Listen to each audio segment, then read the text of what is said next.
வங்காள விரிகுடாவின் தென்மேற்கு பகுதியில் தாளமுக்கம் நேற்று இரவு சுமார் 11:30 மணியளவில் மட்டக்களப்பிலிருந்து தென்கிழக்காக சுமார் 290 கிலோமீட்டர், திருகோணமலையிலிருந்து 410 கிலோமீட்டர் தொலைவில் நிலை கொண்டிருந்தது.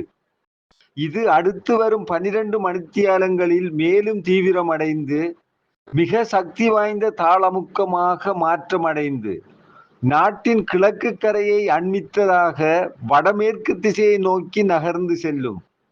இந்த தாளமுக்கத்தின் தாக்கத்தின் காரணமாக நாட்டின் பெரும்பாலான பகுதிகளில் வானம் முகில் சூழ்ந்து காணப்படும்.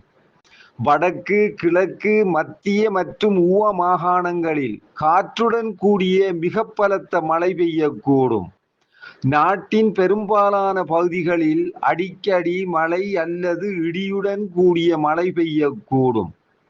வடக்கு, கிழக்கு, வடமத்திய, மத்திய, தென் மற்றும் ஊவ மாகாணங்களின் சில இடங்களிலும் அத்துடன் புத்தளம் மாவட்டத்தின் சில இடங்களிலும் 150 மில்லிமீட்டரிலும் கூடிய மிக பலத்த மழை பதிவாகலாம். நாட்டின் ஏனைய பிரதேசங்களின் பல இடங்களில் 100 மில்லிமீட்டரிலும் கூடிய பலத்த மழை பெய்யலாம் என எதிர்பார்க்கப்படுகின்றது. வடக்கு, கிழக்கு, வடமத்திய மற்றும் மத்திய மாகாணங்களிலும் அத்துடன் ஹம்பாந்தோட்டை மாவட்டத்திலும் மணித்தியாலத்துக்கு 40 முதல் 50 கிலோமீட்டர் வேகத்தில் அடிக்கடி பலத்த காற்று வீசக்கூடும். பலத்த காற்று, மின்னல் தாக்கங்கள் மற்றும் வெள்ளப்பெருக்கு ஏற்படும் சந்தர்ப்பங்களில் பொதுமக்கள் அவதானத்துடன் செயற்பட்டு இழப்புகளை அல்லது சேதங்களை தவிர்த்து கொள்ளுமாறு கேட்டுக்கொள்ளப்படுகின்றனர். கடல் பிராந்தியங்களை பொறுத்தவரையில் வங்காள விரிகுடாவில் சக்திமிக்க தாளமுக்கம் காணப்படுவதனால் நாட்டை சூழவுள்ள ஆழமான மற்றும் ஆழமற்ற கடல் பிராந்தியங்களுக்கு மறு அறிவித்தல் வரையில் மீனவர்களும் கடல்சார் ஊழியர்களும் செல்ல வேண்டாம் என அறிவுறுத்தப்படுகின்றனர்.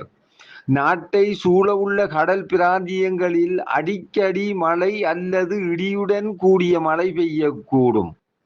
நாட்டை சூழவுள்ள கடல் பிராந்தியங்களில் மணித்தியாலத்துக்கு 40 முதல் 50 கிலோமீட்டர் வேகத்தில் வடகிழக்கு திசையிலிருந்து காற்று வீசும்.